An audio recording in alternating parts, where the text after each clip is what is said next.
A mediados del siglo XIX, la arqueología estaba sentándose como una disciplina académica, una ciencia que nos abría una ventana hacia nuestro pasado, hacia el legado de unos ancestros que levantaron los pilares de nuestra civilización. Y de la mano de esta época dorada, el interés por los sumerios, la que muy probablemente era la más antigua civilización humana, se consolidó definitivamente cuando en la década de 1830, el soldado británico Henry Rawlinson descifró la escritura que aquel pueblo regaló al mundo. Gracias a las inscripciones de Behistún talladas en piedra sobre un acantilado iraní, el lingüista fue capaz de traducir los grabados. El desciframiento de la escritura cuneiforme se había completado. Por primera vez podíamos comprender lo que aquellas escrituras ancestrales hasta entonces ininteligibles nos contaban acerca de la cuna de la civilización. El hallazgo hizo que sumergirnos en el pasado del pueblo sumerio tuviera sentido. Cientos de expediciones llegaron a las tierras de Irak, el lugar donde miles de años atrás se habían levantado las civilizaciones mesopotámicas. Durante décadas las excavaciones arqueológicas revelaron todo tipo de textos y artefactos que en su día pertenecieron a la civilización sumeria. Todo parecía estar conduciendo a lo que sucedió la primavera de 1872. En las cercanías de Mosul, al norte de Irak, se desplegó una expedición arqueológica para revelar los secretos de la antigua ciudad de Nínive, la que en tiempos de esplendor de Mesopotamia fue la capital del imperio neoasirio. Una ciudad mencionada en la Biblia que, sabían, tenía todavía muchas historias que contar. Dirigida por Homsur Rassam y Austen Henry Layard, la excavación pretendía hallar los recuerdos perdidos de la civilización, ocultos por el paso del tiempo. Y rápidamente, todos esos sueños se cumplieron. Cavando en las ruinas de la antigua ciudad dieron con un descubrimiento sin precedentes. Habían encontrado el palacio de Arsubanipal, el último gran rey de Asiria. Por primera vez desde hacía miles de años estaban pisando el que en su día fue el hogar de un rey. Las ruinas de un palacio que databa del siglo VII a.C. Por sí solo el hallazgo ya representaba algo inaudito. Pero no fue lo único que encontraron. En su interior dieron con un camino que parecía conducir a una cámara, bloqueado por una serie de salas y pasillos. Abriéndose camino entre la oscuridad, los arqueólogos lograron acceder a un lugar que reveló las maravillas de ese pasado: la biblioteca del palacio, un archivo real que albergaba miles de artefactos y un tesoro para los historiadores. Miles de tablillas de escritura cuneiforme habían entrado a la más antigua biblioteca del mundo, los relatos de la primera civilización humana, revelados ante ellos. La biblioteca de Arsubanipal se encontraba en un estado sorprendentemente bueno. Las más de 15.000 tablillas de arcilla con inscripciones cuneiformes eran un tesoro de conocimiento que debían custodiar como un regalo de nuestros ancestros. Y una vez rescatadas, era el momento de adentrarnos en ellas. Leer lo que durante tanto tiempo había esperado en la oscuridad. Por petición expresa del Museo Británico, la traducción de las tablillas sumerias fue encargada al asiriólogo inglés George Smith, un experto en el lenguaje de aquella civilización perdida. Durante meses se sumergió en aquellos textos revelando día a día los escritos del palacio. Las tablillas contenían una amplia variedad de textos, desde unos primitivos tratados científicos hasta correspondencia real. Una forma de observar desde la lejanía del tiempo la vida de los sumerios. Pero lo que verdaderamente lo cambió todo fueron 7 tablillas, 7 grabados en arcilla en los que estaba relatado un mito, la que ya desde el principio fue tratada como la obra literaria más antigua de la historia. Smith había dado con la epopeya de Gilgamesh, 5 poemas escritos alrededor del 2100 a.C. que relataban las aventuras de un rey que en busca de la inmortalidad viajaba hasta los confines del mundo, conociendo a un sabio llamado Utnapishtim y a su mujer, los únicos supervivientes de un cataclismo y a quienes los dioses les concedieron el don que Gilgamesh ansiaba: la vida eterna. Fascinado por el mito, vio cómo las tablillas estaban contando una historia sobre un mundo ahogado por un diluvio y un hombre que, construyendo un navío, salvaba el destino de la humanidad. Parecía que los sumerios estaban hablando del diluvio universal y del arca de Noé, 2000 años antes de que éste apareciera en la Biblia. tenía algo único entre sus manos. Tras completar la traducción el 3 de diciembre de 1872, Smith leyó los escritos ante los miembros de la Sociedad de Arqueología Bíblica, dejando a todos los asistentes profundamente maravillados, especialmente por la epopeya de Gilgamesh. Por desgracia, la historia estaba incompleta. Faltaban fragmentos de una obra que, como decían, podía derrumbar los pilares de la religión cristiana. Ante esta situación, conscientes de que cerrando el relato tendrían una de las grandes noticias del año, el Daily Telegraph de Londres financió una nueva expedición a la ciudad de Nínive. A Smith se le había encomendado la misión de encontrar los fragmentos perdidos de aquella epopeya. Tenían que poner el broche de oro a la historia del rey.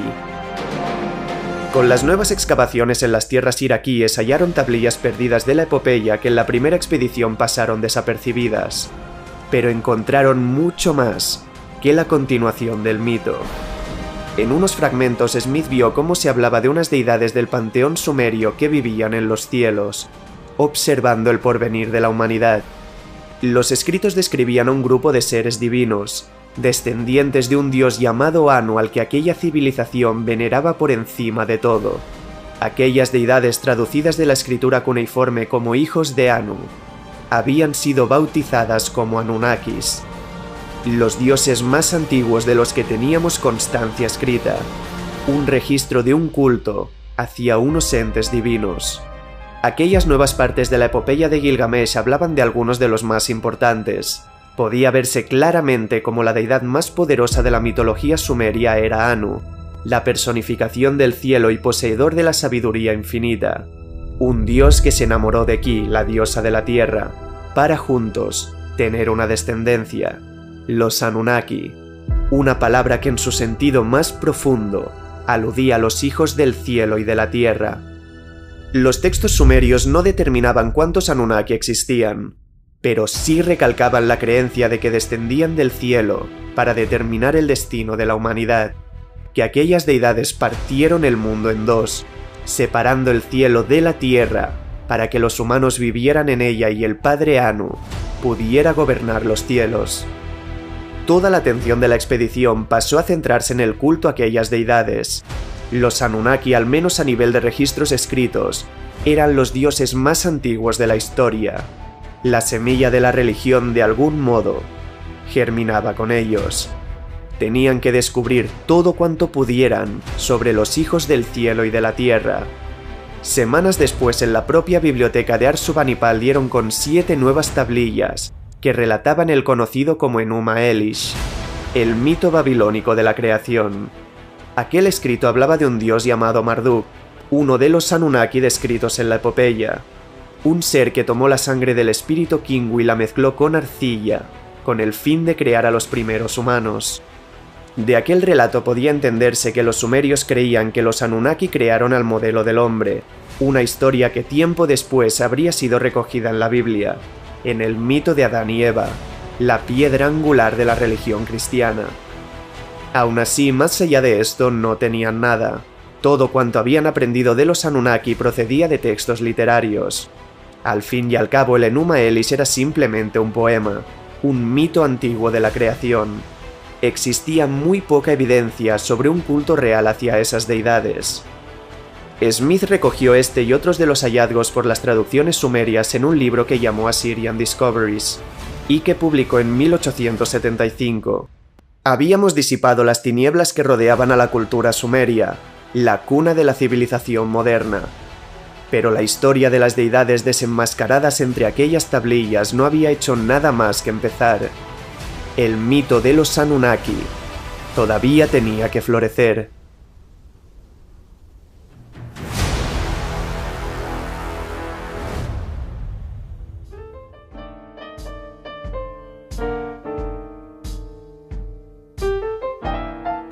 $80 años después del descubrimiento de la Biblioteca Real de Ashurbanipal, el interés por la civilización sumeria se había difuminado.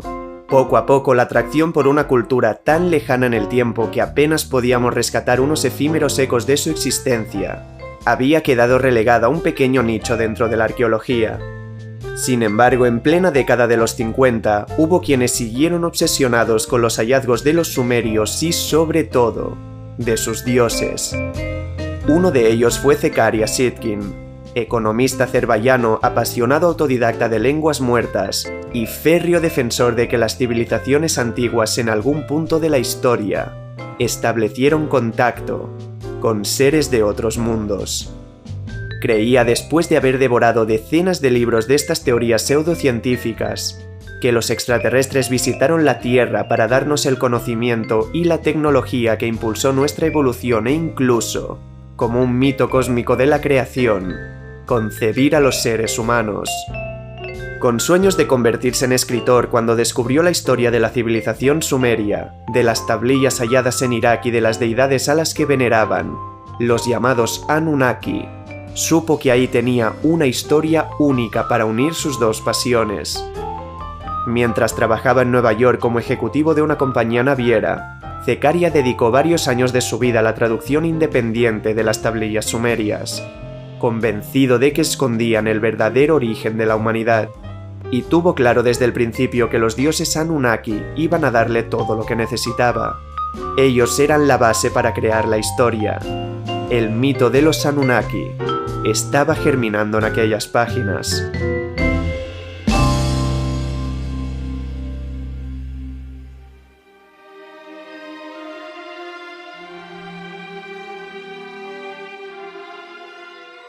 En las frías y oscuras lejanías del sistema solar se esconde un planeta llamado Nibiru, un mundo habitado por unos seres tan desarrollados, tan poderosos, que a ojos humanos serían considerados dioses, los Anunnaki, los hijos del cielo y de la tierra. Por desgracia, aquellos seres estaban sufriendo una devastación sin precedentes en su mundo. Una gran grieta se había formado en la capa de ozono de Nibiru. El calentamiento global en su hogar estaba destruyendo cosechas y asolando la vida animal, poniendo en peligro el destino de una civilización que estaba floreciendo. Sin embargo, los científicos Anunnaki descubrieron que verter partículas de polvo de oro sobre la atmósfera hacía que la grieta ralentizara su expansión e incluso que se cerrara. Pero su mundo era un planeta pobre en minerales. El oro, el tesoro más preciado de los alquimistas, era extremadamente escaso. Pero solo él conduciría a la salvación de la raza. Por ello, el rey Anu, soberano de todo el poder de Nibiru, ordenó la búsqueda de oro más allá de las fronteras de su mundo. Solo las expediciones espaciales conquistar otros planetas que pudieran otorgarles ese tesoro podían traer esperanza a su pueblo. Las naves Anunnaki atravesaron los cielos para hallar la salvación y en una de esas misiones, cuando se aproximaron a uno de los hermanos del Imperio del Sol, encontraron el paraíso que buscaban. El tercer mundo más cercano a la estrella madre. Un planeta cubierto de agua y unas tierras en las que había enormes cantidades de oro. Los Anunnaki acababan de llegar a la Tierra, a la que ellos bautizaron como Ki. Los visitantes eligieron una región que hoy se conoce como Mesopotamia para realizar las extracciones del preciado mineral y para alzar, en 7 días, una gran ciudad que llamaron Eridu. Sin embargo, pronto vieron que la extracción del oro era un proceso demasiado arduo y doloroso, algo indigno para su naturaleza. Por ello decidieron hacer uso de mano de obra forzada, procedente de los Igigi, una raza alienígena a la que habían sometido en el pasado. Aún así, los seres no tardaron demasiado tiempo en organizar una rebelión, atacando a sus amos y haciendo perder un tiempo que en ese momento era un tesoro tan preciado como el oro. Por ello se vieron obligados a tomar otro camino, crear una nueva raza de seres vivos, unos entes capaces de trabajar y aprender, pero profundamente sumisos. Dominando a la perfección el arte de la ingeniería genética, los Anunnaki extrajeron los espermatozoides de un primate macho y tras modificar su ADN introdujeron esa esencia animal en un óvulo de una mujer Anunnaki. En su vientre portaba la semilla de una nueva especie, y 9 meses después nació el primer bebé, creado a imagen y semejanza de sus dioses. Adán había llegado al mundo, acababa de nacer el primer ser humano. Con la voluntad de completar los requisitos para la procreación humana, también concebieron a la primera mujer, a la que dieron el nombre de Eva. Con el tiempo, partiendo de los padres originales, la población humana demostró ser capaz de extraer oro, construir casas e incluso cosechar la tierra. Los Anunnaki estaban orgullosos de su creación. Sin embargo, en contra de sus órdenes, los humanos empezaron a procrear en exceso y a mostrar una naturaleza menos pura que la de sus dioses creadores. Y en cuanto el planeta Nibiru empezó a recuperarse gracias al oro que llegaba desde la Tierra, ya no tuvieron ninguna necesidad de mantenerlos. Los humanos fueron expulsados de la ciudad sagrada, condenados a vivir en un inhóspito mundo. Pero contra todo pronóstico, sin apoyo de sus dioses, fueron capaces de prosperar, de alzar sus propias ciudades y de vivir por primera vez sin el control al que habían estado sometidos. Los humanos por fin pudieron saborear la libertad. Pero las cosas estaban a punto de tomar un rumbo oscuro. Después de 3600 años, la órbita de Nibiru iba a volver a acercarse a la Tierra. Un fenómeno que, por la ineludible fuerza de la gravedad, por el tormento gravitacional del mundo forastero, iba a causar un cataclismo en el hogar de los humanos. Conocedores de las consecuencias del tránsito, la decisión final de los Anunnaki fue abandonar a su creación, retirarse en sus naves y huir al frío y oscuro vacío del espacio, permaneciendo en órbita alrededor de la Tierra hasta que la catástrofe gravitatoria cesara. Aún así, en contra de los deseos de familiares y de la corte, el rey Enki, quien gobernaba la ciudad de Eridu, declarando que la raza humana merecía una oportunidad, encargó a un hombre llamado Utnapishtim la construcción de un navío, al que llamaron el Preservador de la Vida, una embarcación que los protegería de las inundaciones que despertaría el paso de Nibiru por las devastadoras fuerzas de marea que iba a generar. El hombre siguió fielmente las instrucciones y construyó el barco, usando tecnología Anunnaki para recoger el ADN de un macho y de una hembra de cada especie animal. Preservados en frascos dentro de ese navío, habían protegido la esencia de toda la vida en la Tierra. Finalmente, los signos de la cercanía de Nibiru pudieron sentirse en todo el mundo. Asoladas por su poder gravitatorio, las entrañas de la Tierra despertaron. El planeta fue asolado por un cataclismo sin precedentes. Los terremotos rasgaron la superficie de un mundo fracturado por la gravedad. Los volcanes rugieron con el poder de un corazón atormentado y los niveles de los océanos se alzaron hasta los cielos. La esplendorosa ciudad de Eridu, el paraíso en el que la semilla de la humanidad germinó y del que fuimos expulsados, fue arrasada por los furiosos mares. La cuna del ser humano había desaparecido, pero el navío resistió y los supervivientes pudieron ver el amanecer de un nuevo mundo. Con ayuda de la tecnología Anunnaki se restauró la vida en la Tierra y se construyeron las grandes maravillas del mundo antiguo. Los humanos, sabiendo que gracias a ellos habían alcanzado la salvación, comenzaron a adorarlos como dioses, erigiendo templos y santuarios en su honor. El culto a los Anunnaki, plasmado en aquellas tablillas antiguas, había empezado. Sin embargo, la paz en el mundo no duraría demasiado tiempo. Los Anunnaki de la realeza, con familias fracturadas por las ansias de poder, entraron en disputa por el control de las nuevas ciudades que los humanos habían alzado. Ante esta situación, el rey Anu, que continuaba reinando en Nibiru, ofreció un territorio a cada uno de los nobles, creyendo que así iba a evitar una guerra entre los Anunnaki. Pero la semilla de ese conflicto ya había sido plantada. Solo era cuestión de tiempo que floreciera. Marduk, el hijo mayor de Enki, no recibió ninguna tierra que gobernar, y furioso con la decisión del rey Anu reclamó para sí mismo la ciudad de Babilonia, de la que sin permiso de la corte se convirtió en la principal deidad y gobernador. Desafiando al resto de Anunnakis, Marduk enseñó a sus súbditos humanos el secreto de la fabricación de armaduras y armas de hierro, creando al mejor y más grande ejército humano de la historia. Una provocación, una llamada a la guerra, que no pudo ser ignorada por el resto de soberanos. Conscientes del peligro que representaba para la hegemonía de su tierra, los reyes se enfrentaron a Marduk. La batalla de los Anunnaki había empezado.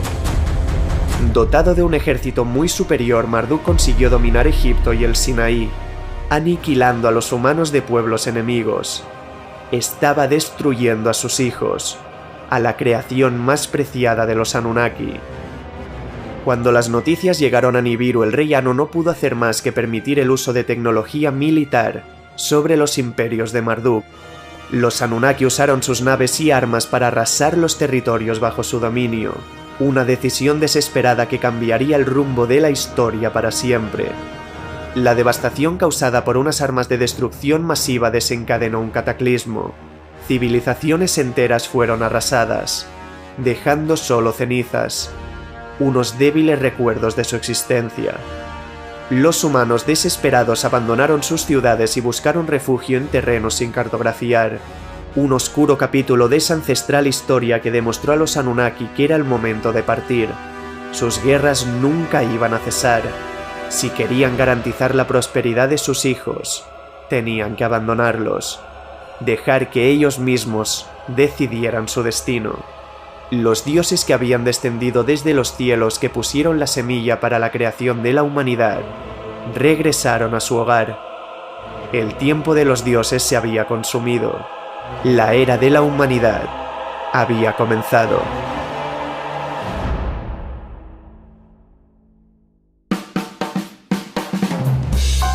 Zecharia Sitchin tenía su historia. El mito de los Anunnaki tenía absolutamente todos los ingredientes para convertirse en un fenómeno literario. El relato de unos dioses astronautas procedentes de un planeta perdido en los confines del sistema solar que crearon a la humanidad a su imagen y semejanza, que nos dotaron del conocimiento para convertirnos en la especie dominante de la Tierra y cuyo culto quedó plasmado en los escritos cuneiformes de los sumerios, era un éxito garantizado. Y no le falló la intuición. Cuando en 1976 publicó el libro El 12º planeta, su relato se convirtió inmediatamente en un bestseller. Millones de copias vendidas y con traducciones a más de 20 idiomas. La fiebre de los Anunnaki de ese mundo llamado Nibiru se expandió como la pólvora. Los aficionados de la ufología, de la pseudociencia y de las teorías conspiranoicas hallaron en la obra de Sitchin algo que alimentaba todos sus sesgos cognitivos. En la visión de aquellos que querían creer en el origen extraterrestre de la humanidad, el autor les había dado todo lo que buscaban. Un relato que para ellos parecía verosímil y que creyeron se basaba fielmente en las traducciones de unos textos de una civilización antigua. No importaba que de la inmensa mayoría de tablillas que Sitchin prometía haber traducido no existiera ningún registro de su existencia. Tampoco importaba que, como se demostró, hubiera confundido textos en acadio con textos en sumerio, inventándose las traducciones a su antojo. Ni siquiera que diera significados a palabras antiguas que todavía no estaban descifradas, ni mucho menos que eliminara partes de los textos que contradecían la historia que estaba creando. Daba igual. Los Anunnaki eran dioses del espacio que, buscando mano de obra barata para tener un oro que tapara un agujero en la capa de ozono de su planeta, crearon a los humanos. Para nada había lagunas. Pero fuera como fuera, su historia lo había consagrado como el máximo exponente de la hipótesis de los antiguos astronautas en toda la historia. La cultura popular se impregnó de este relato para inspirar novelas y películas durante décadas. Tal vez la creencia real hacia ella quedó limitada a los seguidores de la pseudociencia, pero todos sentimos una atracción hacia esa historia que en el fondo apelaba a una duda natural sobre nuestro origen. Aún así, con el tiempo y como pasa con cualquier moda pasajera, el mito de los dioses astronautas se fue diluyendo como fenómeno. Hasta que mucho tiempo después, cuando pensábamos que habíamos dejado atrás esa fantasiosa teoría, los Anunnaki volvieron a estar en el foco mediático. Cuando algo desde las profundidades del Imperio del Sol dio señales de su presencia.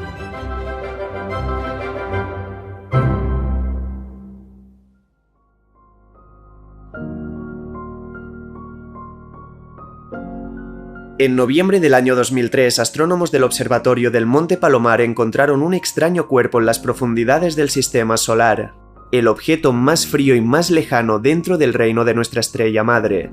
Bautizado en honor a la deidad femenina de la mitología inuit, un espíritu marino condenado a habitar las frías y oscuras aguas del océano Ártico, Sedna se convirtió en todo un fenómeno dentro de la comunidad astronómica.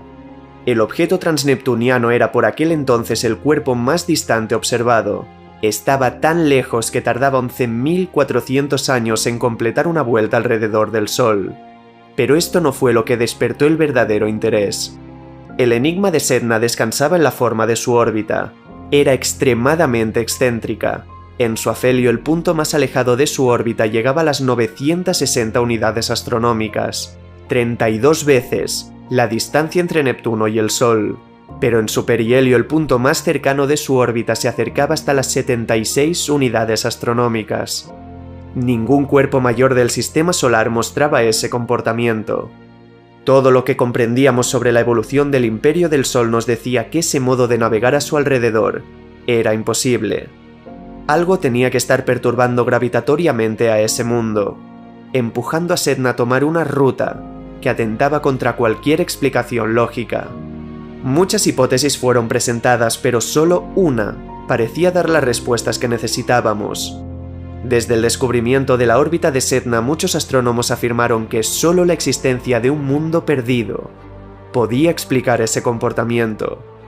Los modelos parecían señalar que la existencia de un masivo noveno planeta más allá de Neptuno explicaba las anomalías. La concepción del que sería bautizado como el Planeta 9 empezaba a sonar tímidamente en la comunidad. Se había teorizado la presencia de un gigantesco mundo que durante toda la historia se ha ocultado en la oscuridad del firmamento. Evidentemente, la hipótesis del noveno planeta no caló con demasiada fuerza. Afirmaciones extraordinarias requieren de unas pruebas extraordinarias que en ese momento nadie tenía. Pero 10 años después, aquel invierno de 2014, la historia estaba a punto de cambiar. El universo iba a hacer que un mito ancestral volviera a germinar. Una mañana, operando uno de los telescopios del Observatorio Gemini de Hawái, el astrónomo estadounidense Mike Brown vio como el asteroide 2012 VP-113, un objeto transneptuniano de 450 kilómetros de diámetro, tenía una órbita increíblemente extraña. Su punto más cercano al Sol estaba en las 80 unidades astronómicas, más allá del cinturón de Kuiper. Ni siquiera Sedna estaba tan lejos. Lo que habíamos visto con él en 2003 no podía ser una casualidad. Algo inmenso estaba navegando el océano de oscuridad en las lejanías de nuestro imperio. Y todo apuntaba hacia el mismo lugar. Pero necesitaban más pruebas. Estudiando el comportamiento de los cuerpos del cinturón de Kuiper, hallaron 4 objetos transneptunianos más que se estaban comportando de una forma extraña. Ya no solo eran Sedna y VP-113, eran 6 cuerpos celestes siguiendo unas órbitas elípticas que no encajaban con ningún modelo gravitatorio, y todos además estaban alineados en el mismo plano y aproximadamente en la misma dirección. Ejecutando las más avanzadas simulaciones, vieron que la probabilidad de que esto fuera consecuencia del azar era del 0,007%. Tenían esa evidencia extraordinaria para una afirmación extraordinaria. Algo estaba perturbando los cuerpos celestes, y solo un mundo podía disponer del suficiente poder gravitacional para hacerlo. Durante meses estuvieron trabajando en un programa que pudiera simular su comportamiento con ese hipotético planeta 9, y finalmente, suponiendo la existencia de un mundo 5000 veces más grande que Plutón, y con una masa de entre 5 y 10 veces la de la Tierra en los confines del sistema solar, hallaron lo que buscaban. Las simulaciones daban una correlación del 99,99%. Era prácticamente una certeza que ese mundo estaba ahí, que existe otro hijo del Sol, un hermano que siempre se ha ocultado de nosotros, escondiéndose en las oscuras y frías lejanías del reino de nuestra estrella. En enero de 2016, el propio Mike Brown junto a Konstantin Batygin, astrónomo estadounidense profesor en Caltech, publicaron un artículo en The Astronomical Journal bajo el nombre de Evidence for a Distant Giant Planet in the Solar System, aportando todas las evidencias de la existencia de ese planeta 9. El anuncio provocó un torbellino no solo a nivel de la comunidad científica. La noticia era suficientemente potente como para que medios de comunicación de todo el mundo se hicieran eco de ella. En cuestión de horas, el planeta 9 se convirtió en todo un fenómeno. Pero mientras se asentaron las bases para la búsqueda de un mundo que estamos casi seguros de que existe en los confines del sistema solar, hubo quienes vieron en él una herramienta para hacer renacer el mito de los dioses sumerios. Rápidamente los portales sobre ufología, conspiraciones y pseudociencias usaron los hallazgos de los astrónomos para justificar todas las creencias que 40 años antes había despertado Zecaria en su libro. Según ellos, el que ahora habían llamado el Planeta 9 era en realidad Nibiru. Les habían dado la prueba que llevaban décadas buscando. Ese mundo era el hogar de los Anunnaki, unos dioses astronautas que decían estaban acercándose de nuevo. Los teóricos del mito afirmaron que el hecho de que hubiéramos captado perturbaciones gravitatorias en los confines del sistema solar era un presagio, una señal del regreso. Las supuestas traducciones de Zecaria, su mentor y padre del relato, hablaban de que Nibiru visitaba la Tierra cada 3600 años. Tal vez había llegado el momento de que nuestros padres volvieran a visitarnos. Después de tanto tiempo, los Anunnaki estaban otra vez en el foco mediático. Las teorías de que el acercamiento de Nibiru cuando se adentrara en el corazón del sistema solar provocaría un cataclismo en la Tierra, con una gran inundación equiparable a la relatada en la epopeya sumeria, se expandieron por internet como la pólvora. Las comunidades conspiranoicas intentaron extender el miedo a ese mundo, insinuando que los Anunnaki iban a volver a descender desde los cielos, esta vez para permitir que su hogar destruyera la Tierra y dejar que su creación, los seres humanos, fuera aniquilada para siempre. Ante esta situación hubo que recordar que la totalidad de ese mito procedía de las traducciones sesgadas, erróneas y tergiversadas a placer de un solo hombre que resultaba ser un fiel seguidor de la ufología y de la pseudociencia de los antiguos astronautas. Los Anunnaki no eran extraterrestres. Todo lo que sabíamos sobre ellos es que eran un grupo de divinidades de la mitología mesopotámica. Todo lo que saliera de ahí eran conjeturas, teorías sin ningún respaldo. Y ese mundo cuyos ecos gravitatorios habían captado era cualquier cosa, menos un oasis para la vida. El planeta 9 se encontraría a una distancia de 180.000 millones de kilómetros del Sol, 1200 veces más lejos de lo que nosotros estamos de la estrella madre, tan lejos que podría tardar hasta 20.000 años en completar una vuelta alrededor del Sol, creando un paraje inconcebiblemente frío, incapaz de aferrarse al calor del dios de luz. Además, por su masa predicha, lo más probable es que se trate de un mundo de gas, una versión a pequeña escala de Neptuno, un mundo sin una superficie sólida para albergar a cualquier forma de vida. Todo el planeta estaría compuesto por una gruesa atmósfera que descendería miles de kilómetros hacia sus entrañas, hacia el corazón de un paraje desolado y frío, tan gélido con unas temperaturas tan bajas por la lejanía al Sol, que ni siquiera las moléculas más pesadas podrían permanecer en suspensión, una atmósfera transparente que permitiría contemplar las profundidades del mundo, vislumbrar las tormentas eléctricas que emergen en su corazón, un ente bioluminiscente a la deriva de un océano de oscuridad. Un mundo que siempre ha navegado alrededor del Sol, en paz, alejado de sus hermanos. Ninguna civilización ha podido emerger en las tinieblas de ese gigante gaseoso. Por mucho que se hubieran amparado en la ciencia, en las señales del firmamento, el mito seguía siendo solo eso, un mito. Un relato que tenía su origen en esa necesidad de comprender nuestro pasado, olvidando que nuestros antepasados alzaron el mundo que habitamos sin ninguna ayuda, porque siempre hemos sido capaces de cosas extraordinarias. Por mucho que buscáramos en la fe y la religión las respuestas a aquello que no entendíamos, siempre hemos estado solos. La esperanza y no unos descendientes de los cielos fue lo que levantó la civilización.